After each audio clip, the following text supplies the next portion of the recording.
Cinema Macabro YouTube channel. I had the pleasure of watching this film called Code 8, directed by Jeff Chan, produced by and starring Robbie Amell. If you don't know who Robbie Amell is, he's the cousin of Stephen Amell from the WB's Flash, who also stars in the film.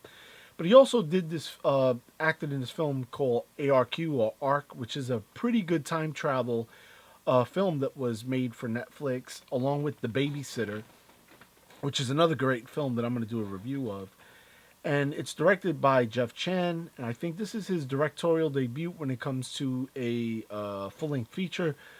And I gotta say, this film is an amazingly shot, Indiegogo-backed film.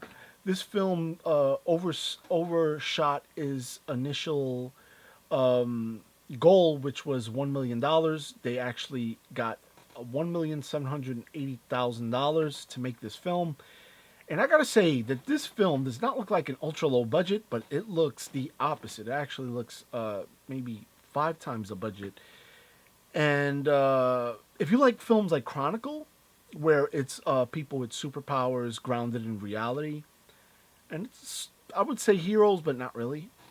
It's more like Chronicle, more like gritty and uses the people with powers as the outer template, but the inside is all crime drama. And you're gonna like this film. Now, the film begins with a montage starting from the 50s, where people with abilities, they're pretty much part of the public, they're part of the workforce. Eventually, due to automation, people who use their abilities are regulated by the government, and pretty much the workforce gets slashed in half due to automation. So the government steps in and gives priorities more to people without powers than to people with powers.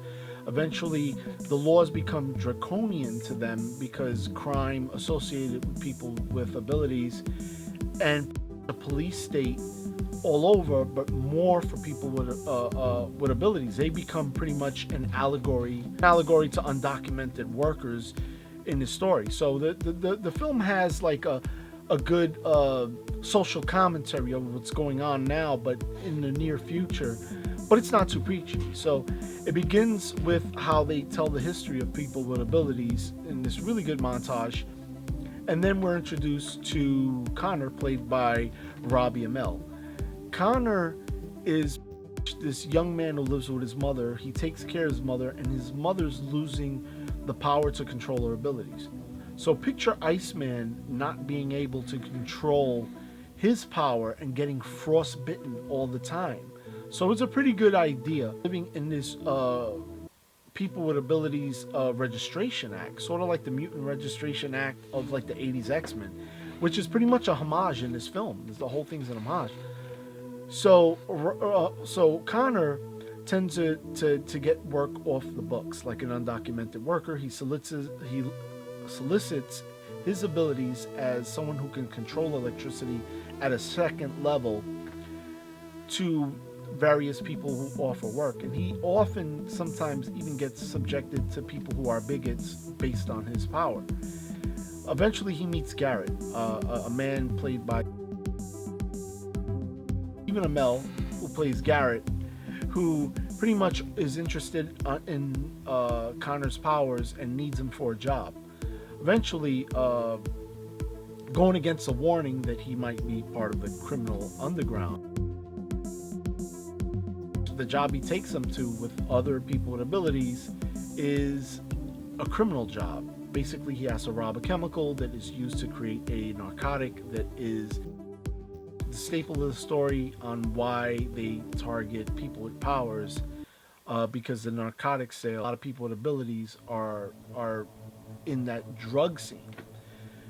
Now, Connor does a job, and Garrett takes him to meet Marcus, played by Greg Bird, who is his crime boss, but more of a local drug dealer who owns a club. Marcus is being pressured by a rival drug dealer and possible supplier for money he is owed to him, and he has to levy the debt, or else he's being pressured by his life. Marcus is also somebody with abilities who can read minds, and he is accompanied by a young woman who was part of a depth that he basically uses her for sex and for her to heal him. So everybody got abilities here.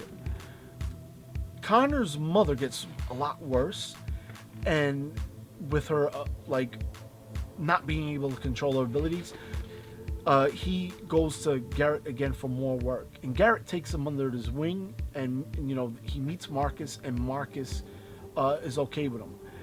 Later on, Garrett shows him the ropes and the whole operation they do. Eventually, Connor gets cornered by two detectives who suspect earlier crimes committed by Connor. So they take him in for questioning. Marcus pulls a gun on him later on and reads his mind and knows that he's good and he's not a snitch.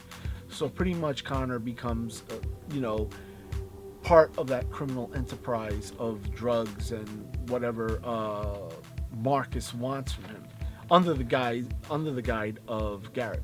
Garrett later becomes a mentor to him, and he shows him how to use his powers for different things, such as anywhere from deactivating a car alarm to deactivating alarms and other things. And he finds out that Connor is a lot stronger than he thinks he is in terms of the use of his powers. Later on, they decide to do a bank robbery, and the stakes are raised once Connor's mother finds out. They find out that his mother has a tumor that is part of the reason she can't control her powers, and it gets worse where it becomes life or death. He has to make enough money to pay for our operation, and hopefully get out of this life. They rob a bank, and with other people in their crew that have abilities, and it goes awry, and they get betrayed, and basically Connor and Garrett escape barely with their lives, and they have to find out a way to survive and deal with Marcus and his henchmen who are after them, and Detective Park, played by Sun Kang, who is investigating them, but at the same time has a dilemma of his own where his daughter has abilities. Now, this film has an amazing plot. It's, again, 80% crime drama, feels like a Michael Mann film, looks like a Michael Mann film, great cinematography, shot in Panavision. The film is, for something that was done on such a small budget, impressed by this film. Everywhere from the cast to the crew was, absolutely amazing. The cinematography by Alex Dizanoff, he is a really good at framing a lot of the shots of the movie, and actually you see references to Michael Mann's Heat in one shot during a bank robbery, which was pretty cool. The music by Ryan Taubert is really good, and it fits the mood of this movie. The direction by Jeff Chan, and he's also the writer of this film, one of the writers, is amazing. There's no small parts in this film. Everything about this film is fleshed out. Even the minor characters, like this one shape-shifting assassin, her motives, and everybody's motives, even the henchman, outstanding, because he's everybody has this, this fleshed out character about them, that they're three-dimensional and not fodder. There are shocking death scenes in this movie, and I'm not going to give any spoilers to this movie. It's absolutely amazing. This film kind of echoes a lot of what's going on with the undocumented workers without being preachy. And I said that before. It feels like it's also inspired by the films of Neil Blomkamp when he talks about police robots and how technology is contributing to a police state. And I really dig that. Also, the film has this really good suspense and tenseness that you would see in a film like Training Day or Street Kings. It has a gritty street feel to it. The film was shot in Canada, so that's where the budget, probably they saved a lot of money shooting in Canada. But it also has the look of LA and New York, and so it's really good locations they shot. The acting, I think that Robbie Amell is a great actor, and he has amazing chemistry with his real life cousin Steven. I would love to see them do another film, part of the series. But from what I hear, I guess they're aiming for a series. So this, the film might be a bigger pitch, more of a glorified pilot, but it's way too good for that. And I gotta say that this film was absolutely, like, I really liked this film, especially cleansing your palate after watching that shitty Star Wars movie. I would say go see this film. If you like Chronicle, if you like the films of Michael Mann, absolutely see this film. It's really good. Focuses on more of the acting. There's CG in the film, but not too much. It's used very little, and there's a lot of practical effects with the robots, and it's just a really cool film. Again, see this film. If you guys have any questions or any comments, please leave them down below. And guys, please subscribe. I need more subscribers. And tell me what you think about Code 8. And I'll just be waiting for your response. I'll see you guys at the next episode. Take care.